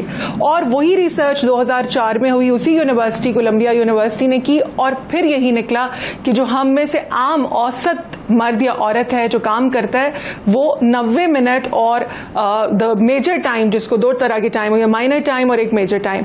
तो जो मेजर टाइम है जो प्रोस्पेक्ट के सामने है, जो काम के लिए है, वो सिर्फ 90 मिनट और 36 सेकेंड हम इस्तेमाल कर रहे होते हैं. जो उसको बढ़ाते जाते हैं prospect time, not the minor time, वो फिर आगे दुनिया में निकल जाते हैं. सही. और उसका तरीका तो यही है कि यू हैव टू अंडरस्टैंड कि what is my minor time and what is my, कहते हैं ना कि टाइम इज मनी. हाँ, अब टाइम मैनेजमेंट होना बहुत ज़्यादा ज़रूरी है. बातें तो बहुत सारी होती हैं लेकिन अक्सर हम खुद भी अगर अपनी लाइफ में देखें तो हम ये जुमला बड़ा इस्तेमाल करते हैं, यार टाइम ही नहीं है, पॉसिबल नहीं है, मैनेज नहीं हो सकता, हम एक वक्त में एक चीज़ कर सकते हैं. तो ये अगर मल्टीपल चीज़ें करनी हो तो कैसे करें, अपनी फैमिली को कैसे टाइम दें, ऑफिस का काम वक्त पे कैसे निपटाएं? उस्मान साहब जी, देखें, सबसे अहम तरीन चीज़ ये होती है जब हम वक्त की बात कर रहे होते हैं तो हमें एक चीज़ जो सबसे ज़्यादा कारामद होती है वो फ्यूचर का सोचना है. अक्लमंद शख्स भी वही होता है जो आगे का सोच रहा होता है. तो कॉन्सिक्वेंसेज जो है वो की वर्ड है कि आपने अपनी जो दिन है उसको करना है या इन्वेस्ट करना है, अब वो उसको मीनिंगफुल बनाना है। अब वो मीनिंगफुल हम उस वक्त बना सकते हैं कि जो मैं आज काम कर रहा हूँ उसका मुझे कल को फायदा होगा। तो हर एक दिन जो हम गुजार रहे हैं एक तरह से वो बीज बो रहे हैं जिसका हमें समर जो है वो आगे मिलेगा। तो ज़्यादातर हमें नज़र यही आता है कि हम अब एक चीज़ जो होती है वो एक आम इंसान जो है वो उस चीज़ को इख्तियार करता है जो आसान होता है। अब आसान क्या है, लेटे रहना। आसान क्या है कि अपने वक्त को बर्बाद करते रहना, बस वो फेसबुक पे देखते रहना, या बस वैसे ही मीनिंगलेस एक्टिविटी जो है ये बहुत आसान काम है। मगर अपने वक्त को प्रोडक्टिव बनाना जो है उसके लिए मेंटल एनर्जीज कंज्यूम होती है, आपको सोचना पड़ता है, आपकी जो है वो कैलोरीज बर्न होती हैं। तो ये चीज़ जो है वो थोड़ा सा लोगों के लिए दिक्कत होती है। तो इस वजह से जो है ज़्यादातर लोग वही कर रहे होते हैं जो कि उनके लिए आसान होता है। तो वक्त की कदर, अब इसको अगर देखा जाए तो, but I believe, strongly believe कि अगर हम इसको मैनेज करना चाहें, सेल्फ मैनेजमेंट, टाइम को मैनेज तो खैर नहीं किया जा सकता, अपने आप को मैनेज करना होता है। तो अगर करना चाहें तो बहुत सारे तरीक़ेकार हैं और अभी हम उस पर बात कर सकते हैं क्या क्या तरीक़ेकार से जो है अपनी ज़िंदगी को बेहतर कर सकते हैं, ख़ासतौर पर आजकल के दिनों में भी। सही, उन तरीकों पे भी आएंगे। अब ये जो क्वारंटाइन टाइम मिला हमें, इसको भी लोगों ने इतना प्रोडक्टिव बना सकते थे लेकिन नहीं बनाया, और कुछ लोगों ने बनाया, इंस्पायर किया लोगों को, उनको देखते हुए लोगों ने अडॉप्ट भी किया। आयशा, तो ये एक तो ये खास तौर पे क्वारंटाइन टाइम जब वर्क फ्रॉम होम हो रहा है तो आपका जो ट्रैवलिंग टाइम है वो भी बच रहा है। एक तो इसमें हम क्या क्या कर सकते हैं आगे भी, और कर सकते थे, चले अब तो टाइम वो गुजर गया, लेकिन आगे किस तरह से हम बेहतर कर सकते हैं अपने मामलात, अपनी पर्सनैलिटी डेवलपमेंट और चीज़ों पर काम कर सकते हैं? देखिए, जो क्वारंटीन है इसने प्रॉबेबली फॉर एवर हमारी जो जिंदगियां हैं, the life quarantine has alternated, और ये हमेशा के लिए प्रॉबेबली बदल गई हैं। जो इसको जल्दी अडेप्ट कर लेगा वो इसमें आगे निकल जाएगा। अब जब आप ख़ास काम की बात करी हैं तो अगर ये काम है जिससे पैसा मुंसलिक है तो 5 इंडस्ट्री ऐसी हैं जो कि पूरी दुनिया में नीचे जाएंगी। आप लोग हर वक्त सोशल मीडिया पे सुन रहे होते हैं। कुछ इंडस्ट्री हैं स्पेशली जिसमें मैं और आप बैठे हैं, लोग इस वक्त घर में हैं, इट्स अ सिंपल टाइम, और मोस्टली लोग घरों में बैठे हुए हैं। खासतौर पे उन 5 या 6 इंडस्ट्री के जो कि नीचे जा रही हैं, डिच में जा रही हैं, तो definitely they get a lot of time to be busy on the media and social media. Now this virtual world is something जो कि बहुत ज़्यादा ब्लूम कर रही है और मज़ीद करेगी। और इसमें आपने अक्सर अब देखा होगा ख़ासतौर पे क्वारंटीन में कि जो वर्चुअल कनेक्टिविटी है that is a lot right now. अच्छा, उसमें फिर ये है कि अगेन ये it is for some people it is like opportunity, for some it is nothing, and they you know that waiting and aimlessly कि जी ख़त्म होगा तो हम अपने काम शुरू करेंगे। अब प्रॉबेबली ये हमेशा ही ऐसे रहेगा। We will be careful in attending weddings, क्योंकि इसका कोई बहुत बड़ा इलाज अभी तक, और अभी तक तो खैर इलाज है ही नहीं, 1 साल में भी आएगा तो वैक्सीनेशन आएगी। The pandemic is going to be there, probably कम हो जाएगा मगर हमारे साथ रहेगा। अब उसमें सोचना ये है कि टाइम जो आपने पूछा इसको कैसे करें, तो देखिए माइनर टाइम ये है, जैसे अभी सर कह रहे थे, it is talking to somebody, gossip है, spending time on your personal social chat या सोशल मीडिया, जो भी आप उसको लिंक्डइन ले लें, स्नैपचैट है, व्हाटएवर इट इज़, ये आपका माइनर टाइम है। सोना, किसी के बारे में बात करना, ये सब चीज़ें माइनर टाइम है। और मेजर टाइम वो है कि when you are sitting in front of a prospect, for example this program is a prospect for you because this is, ये मुंसलिक है आपके पेशे से, तो ये आपका मेजर टाइम है। और उसके अलावा जितने लोग इसमें बात करें, मैं है, सर है, हमारा ये, because it's like a talk for us, तो it's a minor time for us. जब आप अपने काम की तलाश में जा रहे होते हैं, और काम में भी जब हम सिर्फ काम की बात कर रहे हैं, you are thinking about people who can give you money और where you can make money, that is actually the major time. और उसकी कंजम्पशन बहुत एहतियात से होनी चाहिए। जो अच्छे खिलाड़ी होते हैं, अगर वो ताश भी खेल रहे हो, कार्ड्स खेल रहे हो, तो कभी नहीं कहेंगे कि मेरे पास जी पत्ते ही अच्छे नहीं आए थे। They wood out of 10 they would be winning in 8। उनको पता है कि जैसे भी पत्ते आए मैंने इनके साथ खेलना कैसे है, because they would be focusing on their own cards and then making something out of that। Time is exactly like that. जिसका टाइम का कंजम्पशन मैनेजमेंट अच्छा होगा वो आगे निकल जाएगा। It's very simple.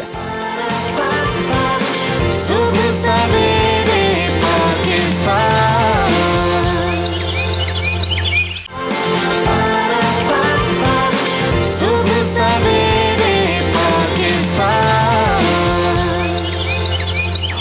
ये जो हम बात कर रहे हैं, अभी आपने भी कहा कि सजेशंस हैं, बता सकते हैं, बिल्कुल ज़रूर बताइए। लेकिन एक चीज़ होती है वो ये कि अभी वर्क फ्रॉम होम भी कर रहे हैं।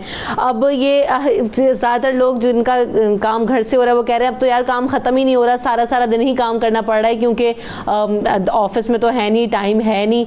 तो इस टाइम को कैसे मैनेज किया जा सकता है? और फिर ये हमारा जो काम है ये वक्त पर ख़त्म नहीं होता, हम क्यों नहीं कर पाते? या अगर हम घर आ गए हैं तो ऑफिस को वहीं छोड़ आएँ, नॉर्मल रूटीन में भी, ये तो क्वारंटाइन में चले वर्क फ्रॉम हो रहा है, तो ये कैसे सारी चीज़ों को मैनेज किया जा सकता है कि जो घर का काम है, जो घर का टाइम है वो घर को दें, जो ऑफिस का टाइम है वो ऑफिस को दें, और उसी टाइम में उन चीज़ों को मैनेज करें? जी देखिए, इसको ना मैं 3 हिस्सों में लेके चलूंगा कि सबसे पहला छोटा सा 3 हिस्सों में अपनी जिंदगी को आप बड़ा अच्छा गुजार सकते हैं। सबसे पहले आपको प्लान करना है, फिर आपको उससे ज्यादा इंपॉर्टेंट कम्युनिकेट करना है, लोगों को बताना है गुफ्तगू के कि भाई ये मैंने प्लान किया है और मेरे साथ जो है आप साथ दें। और तीसरा फिर आपने एग्जीक्यूट करना होता है। ये तीनों बड़े अहम नुकात हैं जिसपे बंदे को चलना है। अच्छा, पहले हिस्से में की जब बात करें, जो भाई ने भी बात की कि हम किस तरह से अपने आप को जो है वो प्रोडक्टिव बनाएं, या आजकल के उसमें आपको ना बाउंड्रीज सेट करनी होती है। हर एक बंदे को अपनी बाउंड्रीज सेट करनी है, जिस तरह से घरों की बाउंड्रीज होती है, शहरों मुल्कों की होती हैं कि भाई मेरा कौन सा टाइम जो है वो फैमिली का है, कौन सा टाइम पेरेंट्स के लिए, कौन सा टाइम जो है वो ऑफिस आवर्स के लिए। और इसमें जो बहुत यूजफुल टेक्निक कही जाती है वो टाइम ब्लॉक कहा जाता है। टाइम ब्लॉक कॉन्सेप्ट क्या है? जैसे अभी 10 से लेके 10:30 बजे तक जो हमारा टाइम ब्लॉक हुआ है, अब ये वाला वक्त जो है मैं किसी और को नहीं दे रहा, मेरा या आपका जो वक्त है वो यहाँ पे लग रहा है। इसी तरह से अब जैसे बच्ची, अब आप घर पे बैठे हुए हैं, मेरी दो छोटी बेटियां हैं, अब मैं काम कर रहा हूँ तो बच्ची आती है, कहती है कि बाबा खेलते हैं, क्योंकि उनके लिए तो पेरेंट्स अवेलेबल है। तो उसको ये मैं कहूँगा जरूर खेलते हैं, बट हम 6 बजे खेलेंगे, हम 7 बजे खेलेंगे, दैट्स योर टाइम। और उस वक्त 2 घंटे हम लोग मिलके जो है वो एंजॉय करेंगे।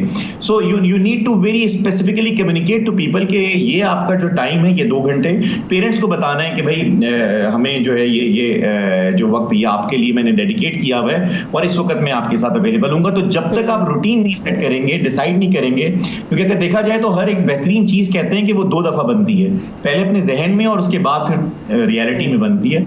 तो जब तक आपने जहन में उसको नहीं जीतेंगे, उसको नहीं बनाएंगे, तब तक रियलिटी में वो चीज बेहतर नहीं होगी। तो यहाँ पे टाइम ब्लॉक टेक्निक की बात करूं, पर उससे ज्यादा अहमियत मैं जो समझता हूँ कि रखता है वो कम्युनिकेशन है।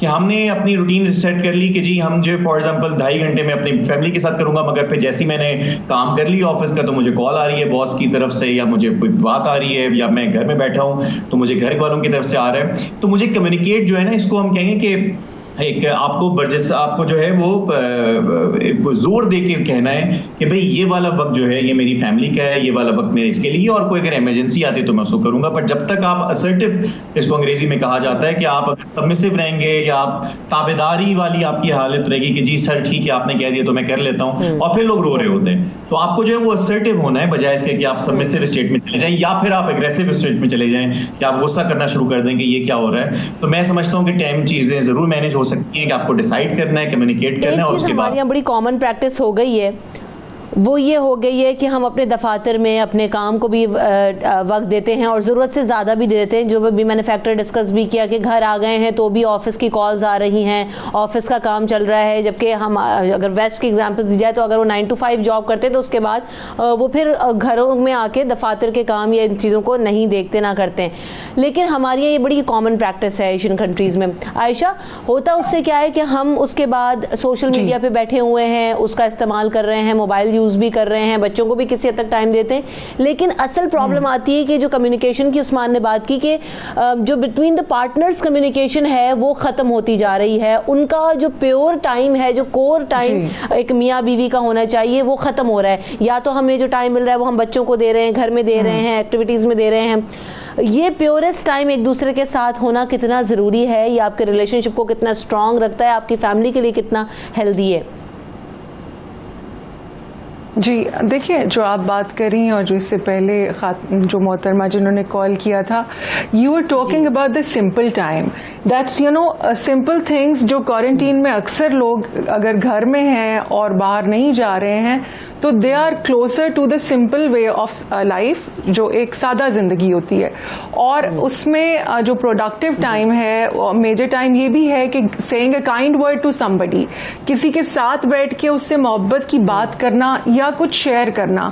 और आई वुड से कि जो आपकी अपनी दिल का शौक है जिससे आप प्रोडक्टिव फील करते हैं, मे बी गार्डनिंग है, you know, admiring only a blade of grass would be a productive time, अगर वो आपकी एनर्जी को वसी कर रहा है।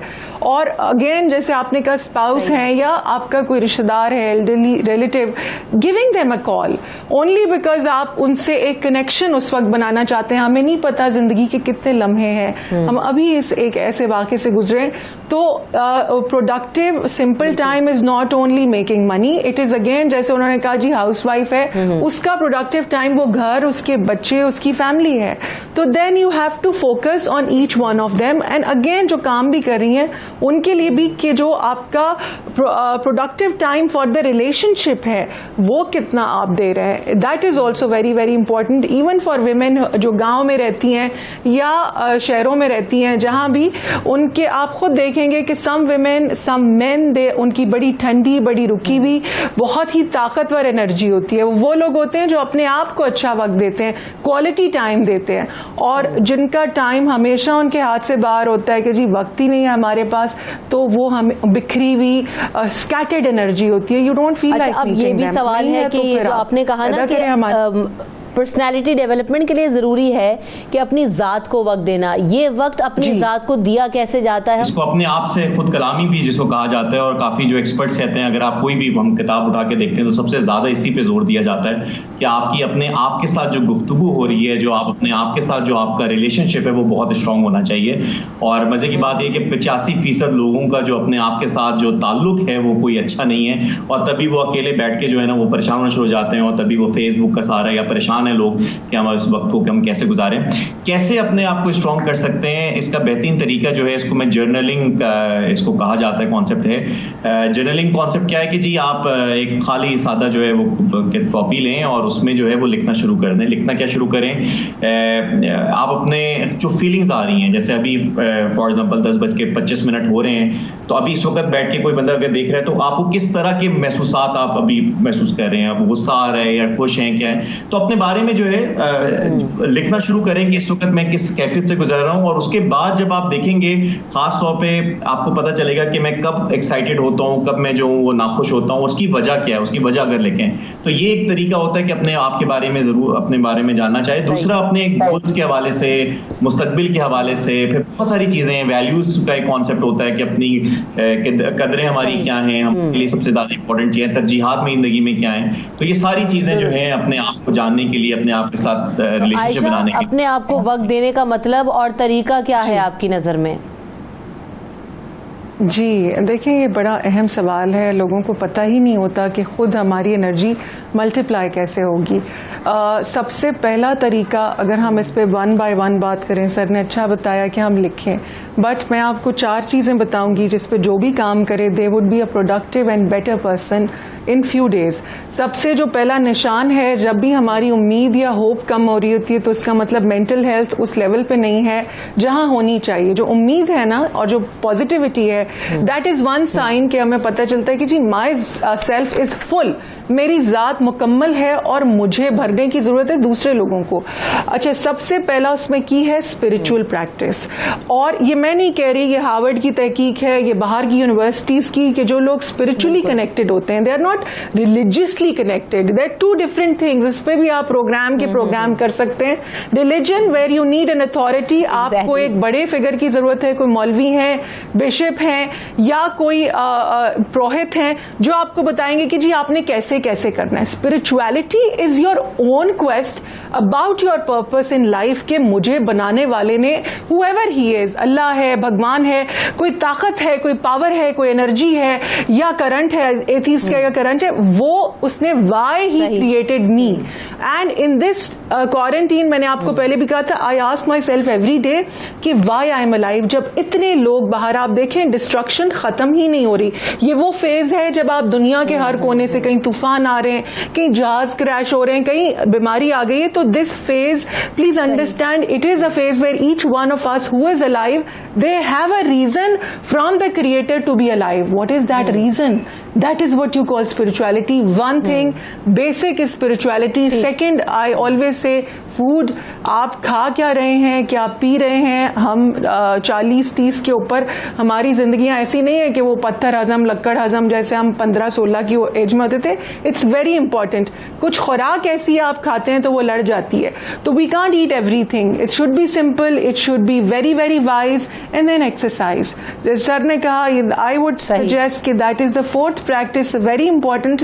बट पहले आपके राइट ठीक होने चाहिए. Picking up people, positive people.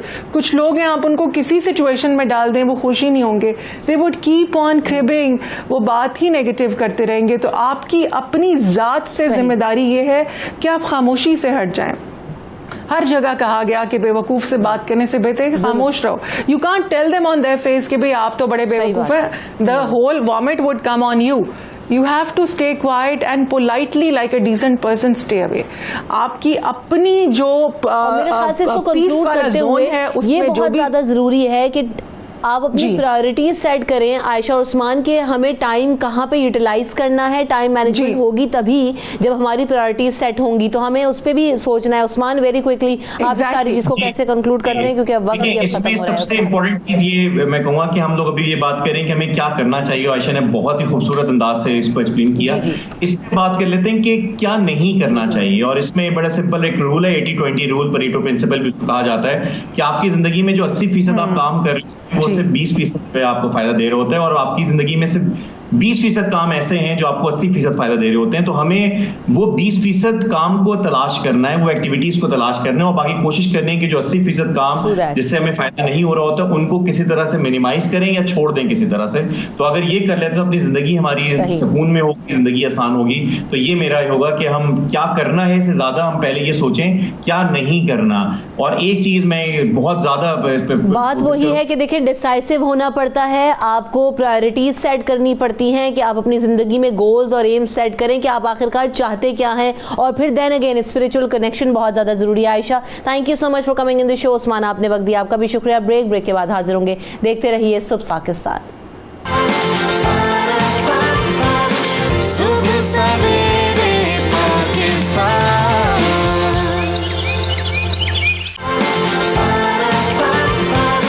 सुबह सवेरे पाकिस्तान. कुल जो नमाज है हमारे दीन इस्लाम का, हमारी ज़ात का, हमारी बुनियाद का सबसे अहम फरीज़ा है. और जब वालिदैन बच्चों को तमाम तर चीज़ें सिखा रहे होते हैं, स्कूल पे बहुत फोकस होता है, बड़ी बड़ी फ़ीसें दी जाती हैं, उनके तमाम काम उस हवाले से करवाए जाते हैं, दुनियावी तालीम के लिए, दुनियावी चैलेंजेस से निमटने के लिए बच्चों को तैयार किया जाता है, प्रिपेयर किया जाता है. तो जिस ज़ात को क्रिएट करने का जो मकसद है हमें उतारा गया है, और जहाँ से हमारी ज़ात का आगाज़ होता है, उसकी तकमील के लिए उसको पहुँचना, उसको करना, जो बुनियादी चीज़ें हैं वो क्यों नहीं सिखाई जाती. आज हम उस पर बात करेंगे कि वालिदैन को बच्चों की तरबियत इस हवाले से करना कि नमाज का पाबंद बच्चों को शुरू से ही बनाया जाए, उस पर फोकस क्यों नहीं होता. और कुरान पाक जो बच्चों को पढ़ाया जाता है, नाज़रा तो मुकम्मल कर लेते हैं बच्चे, लेकिन क्या तर्जुमा पढ़ाया जाता है, और तर्जुमा पढ़ा भी दिया जाए तो क्या उसे समझाया जाता है. ये हमारी बुनियाद है. हम इसको आज तक नहीं समझ पा रहे, नहीं समझा पा रहे. ये प्रैक्टिसेस हमारे यहाँ आम क्यों नहीं हैं, इस पर बात होगी. डॉक्टर अकील अहमद हमारे साथ हैं जो कि इस्लामिक स्कॉलर हैं. उसके साथ साथ डॉक्टर जावेद इकबाल साहब भी मेरे साथ मौजूद हैं जो कि मोटिवेशनल स्पीकर हैं. आप दोनों की आमद का बहुत शुक्रिया. सबसे पहले डॉक्टर अकील साहब के बच्चों को हम दुनियावी तालीम तो बहुत दे रहे हैं, स्कूल्स भी जा रहे हैं, सब कुछ हो रहा है, बच्चों की लर्निंग पे भी काम हो रहा है, लेकिन ये जो नमाज की पाबंदी है ये किस उम्र से करवानी चाहिए और कैसे करवाएं? क्या प्रैक्टिस हो वालिदैन की कि जब बचपन में जो चीज़ आपको कहते हैं ना सिखा दी जाती है तो वो ताउम्र आपके साथ रहती है, कैसे हो सकता है? अल्हम्दुलिल्लाह रब्बिल आलमीन वस्सलातु वस्सलामु अला सय्यिदिल अंबिया वल मुरसलीन. बहुत शुक्रिया. वालिदैन अपनी औलाद को जो कुछ भी देते हैं उसमें सबसे बेहतरीन चीज़ आला तरबियत है, और आला तरबियत की खिश्त अव्वल नमाज है, क्योंकि नमाज ही से बच्चों को, नमाज सिखाने ही से वालिदैन का दुनिया का सुकून और हुस्न आक़िबत जुड़ी है. आप देखिए कि नमाज में हम दुआ पढ़ते हैं, रब्बि जअलनी मुकीमस्सलाती व मिन ज़ुर्रियती रब्बना व तक़ब्बल दुआ. या अल्लाह मुझे और मेरी औलाद को नमाज कायम करने वाला बना दे और मेरी इस दुआ को कबूल फरमा। और अब देखिए कि हुजूर अकरम सल्लल्लाहु अलैहि वसल्लम ने इरशाद फरमाया कि बच्चा जब 7 बरस का हो जाए उसको नमाज का हुक्म दिया जाए, यानी नमाज सिखाई जाए, और जब 10 साल का हो जाए तो फदरबू अलैहा, उस पर सख्ती की जाए। देखें, इसमें 2-3 पॉइंट्स काबिल गौर हैं। पहली बात ये कि 7 बरस ही क्यों, एक बात। दूसरी बात ये कि पहला हुक्म नमाज ही क्यों। तीसरी बात कि पूरे 3 बरस तरबियत का ज़माना है। अब 7 बरस की उम्र में उसको सिखाने का ये हमारे सामने नुक्ता आता है कि 7 बरस की उम्र में बच्चे की जो हिस्से तमीज़ है, जिसको सेंस ऑफ डिफरेंशिएट कहते हैं, उसकी डेवलपिंग शुरू होती है। वो चीज़ों के अच्छे बुरे का हल्का हल्का उसको एहसास होना शुरू होता है। तो पहला हुक्म अगर नमाज का ही उसको दे दिया जाएगा तो वो उसके कल्बो फ़िक्र पर एम्बोज़ हो जाएगा, नक्श हो जाएगा। खिश्ते अव्वल जिसको कहते हैं, मौलाना रूम ने फरमाना, पहली ईंट अगर सीधी होगी तो पूरी इमारत आगे सीधी होगी। और दूसरी बात, नमाज का ही हुक्म क्यों दिया गया है, इसके लिए अर्ज़ है कि नमाज में देखिए एहसास बंदगी, पाकीज़गी, वक्त की पाबंदी, नज़्म ज़ब्त, एहसास ज़िम्मेदारी, आजिज़ी व इनकिसारी, उख़ुवत व मुसावात, इताअत, अदब व एहतराम और ज़ब्त नफ्स है। अब अमूमन हम बच्चों को 5-6 बरस या ज़्यादा से ज़्यादा 7 साल की उम्र में स्कूल में दाखिल करवा देते हैं, तो अब उसका सोशल इंटरेक्शन शुरू हो रहा है। तो समाज में जो उसको रवैया चाहिए, जो करैक्टर चाहिए, जो एथिक्स चाहिए, वो पूरे अज्जा, पूरे अनासर अपनी जामियत और अकमलियत के साथ नमाज में मौजूद हैं। इसलिए कुरान करीम में भी इरशाद होता है कि वामुर अहलका बिस्सलात वस्तबिर अलैहा, कि अपने अहले खाना को नमाज का हुक्म दो और इस पर साबित कदम रहो। और देखिए कि नमाज की इम्पोर्टेंस देखिए इस हवाले से कि पूरे 3 बरस इसकी तरबियत है, सिखाना है। उसके लिए 2 मारूफ इस्तिलाह इस्लामिक लिटरेचर में आती हैं, तरगीब व तरहीब। तरगीब दिलाई जाए, रग़बत दिलाई जाए, वो वालिदैन की अपनी मर्ज़ी के कैसे वो बच्चे को रग़बत दिला सकते हैं, दीगर कामों के लिए कैसे रग़बत दिलाई जाती है, खाना खाने के लिए, लिबास पहनने के लिए, सोने के लिए और स्कूल जाने के लिए। और तरहीब का मतलब होता है डराना। जिस तरह वालिदैन बाद दफ़ा बच्चे को नुकसान से बचाने के लिए डराते हैं, हल्का सा खौफ ज़दा करते हैं कि नहीं बेटा ये काम नहीं करना वरना आपका लॉस हो जाएगा, तो इसमें भी ये पहलू है। तो नमाज 3 बरस पूरे उसको नमाज ये देखिए ना, ये जो बेसिक चीज़ है, ये जो तरगीब आपने करनी है, ये आपके घर से होगी और वालिदैन का रोल इसमें बहुत अहम है। अब मसला यही होता है डॉक्टर जावेद साहब, हमारे यहाँ सोशल प्रैक्टिसेस कुछ इस तरह की हैं, या अभी हम टाइम मैनेजमेंट पे बात कर रहे थे पिछले सेगमेंट में, कि वक्त ही नहीं है ना वालिदैन के पास बच्चों के लिए, या हमारी प्रायोरिटीज़ शायद उस तरह से नहीं है। हम लाखों रुपए, हज़ारों रुपए देकर बच्चों को स्कूलों में दाखिल करा देते हैं और समझते हैं कि हमारी रिस्पॉन्सिबिलिटी मुकम्मल हो गई, अच्छे से अच्छे स्कूल में जा रहा है तो एक बहुत बड़ा चैंपियन बच्चा बन के निकलेगा। लेकिन जो खुद काम हमने करने हैं, जैसे कि भी अल्लामा साहब ने भी कहा कि ये तो हुस्ने आखिरत है और आपको इसका जितना सिला मिलना है हम उसका अंदाज़ा भी नहीं लगा सकते। खुद करवाने वाले काम हम नहीं करवाते, हम उतना टाइम या उस तरबियत, उन चीज़ों के ऊपर काम नहीं करते। जबकि अगर देखा जाए कि जितने फ़ायदे हैं जो हमें स्कूल में हम समझते हैं कि सिखा दिया जाएगा, कैरेक्टर बिल्डिंग, एथिक्स, सफाई, डिसिप्लिन, स्पिरिचुअलिटी, ये सारी चीज़ें तो हमें नमाज ही सिखा रही है। तो हम स्कूल पे भी रिलाई कर जाते हैं, सारी प्रैक्टिस कर जाते हैं, लेकिन खुद हमें जो करना है वो नहीं कर रहे। डॉक्टर जावेद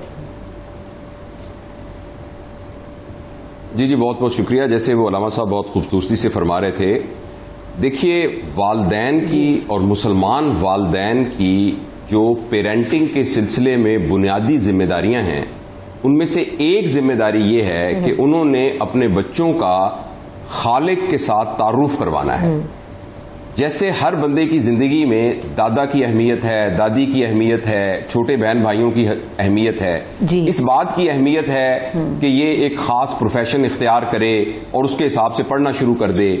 इसी तरीके से एक मुसलमान की जिंदगी में अल्लाह रब्बुल इज्जत का क्या मकाम है, जिसको कि हम एक मजहबी इस्तिलाह में ईमान भी कह सकते हैं, इसका तारुफ कराना ये वालिदैन की पहली और बुनियादी जिम्मेदारी है। इस सिलसिले में जैसे अल्लामा साहब ने एक पूरी तरतीब बताई जो कि यानी अहादीस से मरवी है कि किस किस उम्र के अंदर कितना पढ़ाना है और ये सब चीजें, ये सारी की सारी बातें बहुत जरूरी हैं। साथ साथ हमें ये जरूर जहन में रखना चाहिए कि मजहबी तालीम के सिलसिले में एक तो उसकी मेमोरी है उसकी तरबियत है, उसकी याददाश्त है, यानी उसको नमाज याद कराई जाए, उसको नमाज का तरीका सही तरीके से बताया जाए, वुजू के तरीके बताए जाए। एक बुनियादी तौर पर यह है कि उस बच्चे के दिल के अंदर इसकी अहमियत को उजागर किया जाए, उसको ये पता लगे कि ये मेरी जिंदगी का एक मरकजी पिलर है जिसके इर्द गिर्द मेरी जिंदगी रिवॉल्व करेगी। इस सिलसिले में मेरा ख्याल ये है, और लिटरेचर भी ये कहता है कि वालिदैन सिर्फ सख्ती करके, सिर्फ हदायत देकर, सिर्फ एडवाइस करके बच्चों को याद तो करा सकते हैं, लेकिन बच्चों के दिलों के अंदर इबादत की असल रूह आ जाए, इसके लिए सबसे अहम चीज रोल मॉडलिंग है। वालिदैन जिस किस्म का ईमान अपने बच्चों के अंदर देखना चाहते हैं, उनका नमूना वालिदैन खुद होने चाहिए। जो चीज हम अपने बच्चों को दिखाना चाहते हैं, उनकी अपनी जिंदगी में हमें नजर आना चाहिए कि अल्लाह तबारक व तआला की क्या मकाम और क्या हैसियत है उनकी अपनी जिंदगी में। जैसा जैसा उनका ईमान, जैसी जैसी उनके दिल में अल्लाह तबारक व तआला की हैसियत होगी, उसी के बकदर वो अपने बच्चों में इसको ट्रांसफर कर सकेंगे। सुबह सवेरे पाकिस्तान,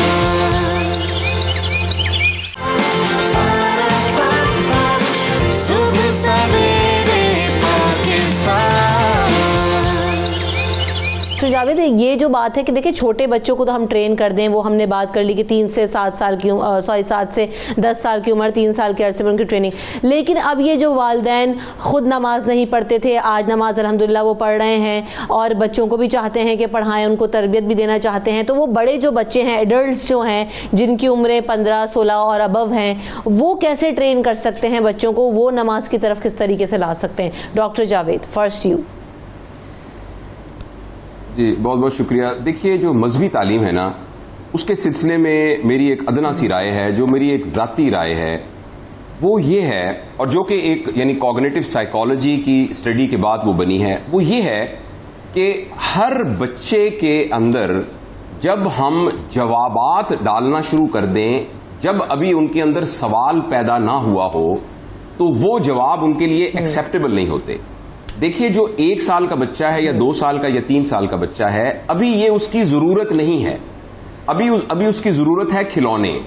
इस मौके के ऊपर जो चीज वो फॉलो करेगा, वो बुनियादी तौर पर ये फॉलो करेगा कि पूरे घर में मिजाज कैसा बना हुआ है। अगर फर्ज करें एक बच्चा जिसकी उम्र अभी 5 दिन है, 10 दिन है, 1 महीना है, वो देखे कि अचानक एक लाउड स्पीकर पर आवाज आती है और उसके बाद घर के अफराद सारे के सारे हाथ पैर मुंह धो के और एक टोपी लेके बाहर चले जाते हैं, और जो घर की खवातीन हैं वो सर पे दुपट्टा ओढ़ लेती हैं और उसके बाद वो खड़ी होके और हाथ बांध के खड़ी हो जाती हैं। तो ये बच्चे के दिमाग में एक नॉर्मल के तौर पर रिकॉर्ड होना शुरू हो जाएगा, और आप जब ये घर में पूरा एक माहौल देखेंगे तो कुछ अरसे के बाद बच्चे को ये कहना ही नहीं पड़ेगा कि आप नमाज पढ़ें। मैं अपने अजीजों के घर गया तो मैं एक छोटी सी बच्ची थी जिसने वो निकर पहनी हुई थी और ऊपर सर पे दुपट्टा लेके, 2.5 साल की बच्ची तो मां के साथ खड़ी थी, नमाज पढ़ रही थी। उस बच्ची को किसी ने नहीं कहा कि ये नमाज पढ़नी चाहिए, इसलिए कि उस बच्ची ने पूरे घर के अंदर एक नॉर्मल के तौर पर रिकॉर्ड किया कि 5 वक्त घर के तमाम अफराद एक खास किस्म की एक्टिविटी करते हैं। मेरे जाती ख्याल के अंदर बहुत ज्यादा नसीहतें करने, बहुत ज्यादा उनको डांट डपट से भी पहले घर के अंदर जिस तरह का माहौल हम क्रिएट करना चाहते हैं, अपने बच्चे के अंदर जो ईमानी कैफियत पैदा करनी चाहते हैं, उन ईमानी कैफियत का पूरा मिजाज घर में बनाना जरूरी है। इसके अब साथ देखिए ना, बात फिर वही आ गई कि देखिए छोटे बच्चों को ट्रेन करना आसान है, और वालिदैन जिनके अभी भी छोटे बच्चे हैं वो कर लें, बहुत अच्छा मौका है क्योंकि जिंदगी भर उनके साथ रहता है। लेकिन मेरा जो सवाल है ना, मैं उसका जवाब नहीं ढूंढ पा रही हूँ, वो डॉक्टर की यही है कि जो बड़े बच्चे हैं, जो एडल्ट्स हैं, जो कि अब बड़ों की, अपने वालिदैन की बात भी नहीं सुन रहे, तरगीब देते हैं, कहते हैं, क्या करें उनके लिए?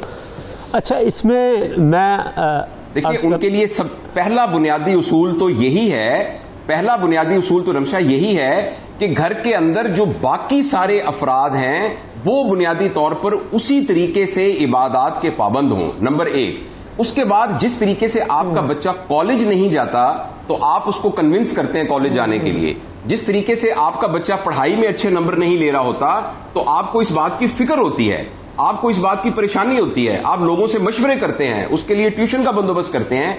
लिहाजा उसी फिक्र के साथ उस बच्चे को लाइक एन एडल्ट आर्गू किया जाए।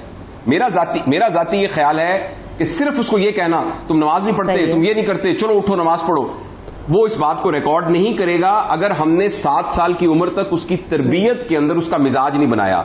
ऐसे एडल्ट को डील करने का तरीका यह है कि लाइक एन एडल्ट उसके साथ आर्गूमेंट की जाए, और जैसे मुफ्ती साहब ने बहुत अच्छे तरीके से फरमाया है कि उसके साथ तरगीब के लिहाज से उसको बताया जाए, उसको दोबारा से उसकी जिंदगी की अहमियत को बताया जाए। लेकिन रमशा, मैं एक बात आपसे अर्ज करना चाहता हूं, ये सब की सब बातें उस बच्चे पर कोई असर नहीं करेंगी अगर उसके पेरेंट्स इसके रोल मॉडल नहीं होंगे।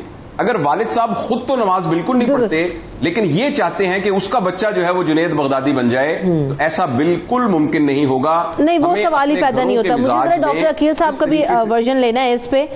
जी डॉक्टर जावेद साहब, बिल्कुल देखिए ना कि रोल मॉडल वाली बात, वो सारी चीज़ें, क्या इस चीज़ को रिपीट करना बहुत ज़्यादा ज़रूरी है घर में कि नमाज पढ़ेंगे तो हमें क्या मिलेगा, नमाज नहीं पढ़ेंगे तो हमारे साथ क्या होगा? क्योंकि बड़े बच्चों से, जैसे अभी डॉक्टर जावेद ने भी कहा कि आर्ग्यूमेंट की बेसिस पे तो आप चीज़ करवा सकते हैं, ज़ोर ज़बरदस्ती से नहीं हो सकते, और अगर वो वक्त जो ट्रेनिंग का था वो निकल गया तो स्टिल अभी क्या करना है डॉक्टर अकील? अच्छा, मैं यहाँ पर ना बड़े अदब से अर्ज़ करना चाहूँगा कि मैं भी बाप हूँ एक, हमारे पेरेंट्स में ना ये वीकनेस रह जाती है कि जो एक वक्त शरीयत ने हमें दिया था हमने क्यों ज़ाया किया। पहला सवाल मेरा ये है, जब 7 से 10 बरस की उम्र का टाइम था। दूसरी बात ये है कि पेरेंट्स आज बच्चों को कितना वक्त देते हैं, औलाद के साथ कितने अटैच हैं जी। तीसरी बात ये देखिए, माहौल की मैंने आगाज़ में बात की थी, रमज़ानुल मुबारक अभी गुजरा है तो हमने घर में माहौल बनाया था, छोटे बड़े बच्चे जो नमाज नहीं पढ़ते, माहौल का असर उन पे हुआ या नहीं हुआ, रोज़ा होता था या नहीं होता था, सहर व इफ्तार में वो हमारे साथ थे। तो एक माहौल बनाया जाए, और फिर देखिए हम इसमें कोई एक नुस्खा तजवीज़ नहीं कर सकते कि अगर बच्चा 15-20 साल का बच्चा बच्ची नमाज नहीं पढ़ता, आप पहले ये ट्रेस कीजिए कि वो नमाज पढ़ता क्यों नहीं।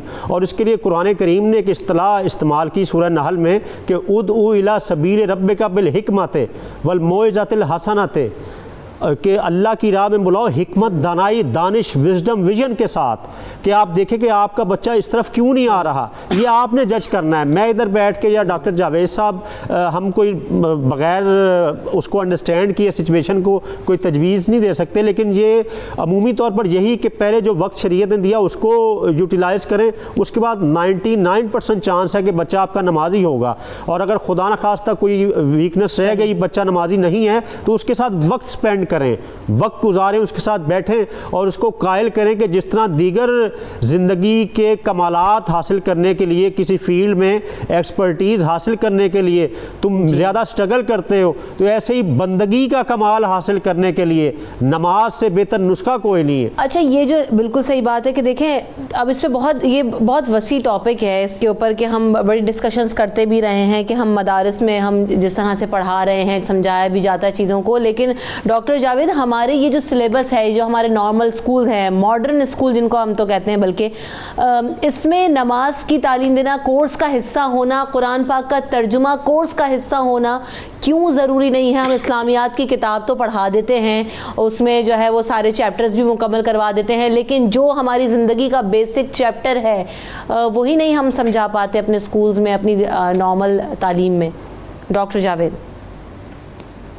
देखिए रमशा, मुझे मालूम नहीं कि हमारे पास कितना वक्त है, लेकिन मैं कोशिश करूंगा कि मुख्तसर वक्त में आपके सवाल को एड्रेस कर सकूं। देखिए, पूरी दुनिया के अंदर जो एजुकेशनल कैरिकुलम बनता है वो कॉम्पिटेंसी बेस्ड एजुकेशनल कैरिकुलम होता है, जिसका मतलब यह है कि मैट्रिक के इम्तिहान के बाद बच्चा क्या करने का कॉम्पिटेंट हो, एफएससी के बाद वो क्या करने का कॉम्पिटेंट हो, जिस तरह एमबीबीएस के बाद वो क्या क्या कर सकता हो। लेकिन अनफॉर्चुनेटली हमारा कैरिकुलम अभी भी आउटकम बेस्ड है, जिसका मतलब यह है कि उसके 1000 में से कितने नंबर आते हों।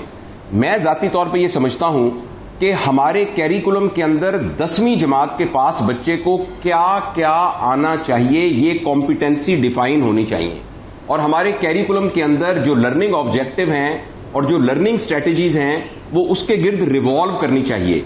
अगर मुझे कैरिकुलम बनाना हो, और हम अपने तौर पर अल्हम्दुलिल्लाह कोशिश कर भी रहे हैं, एक रीड फाउंडेशन है, उसके तहत वो अभी वक्त कम है, लेकिन उसके लिए हम एक कोशिश इंशाल्लाह कर रहे हैं कि जो मैट्रिक पास बच्चा हो उसके अंदर एंगर को कंट्रोल करने का कितना जब्त हो, दीन का उसको कितना पता हो, किन किन अमाल का वो आदी हो, ये कैरिकुलम के अंदर लिखा होना चाहिए और कैरिकुलम उस तरीके से बना होना चाहिए।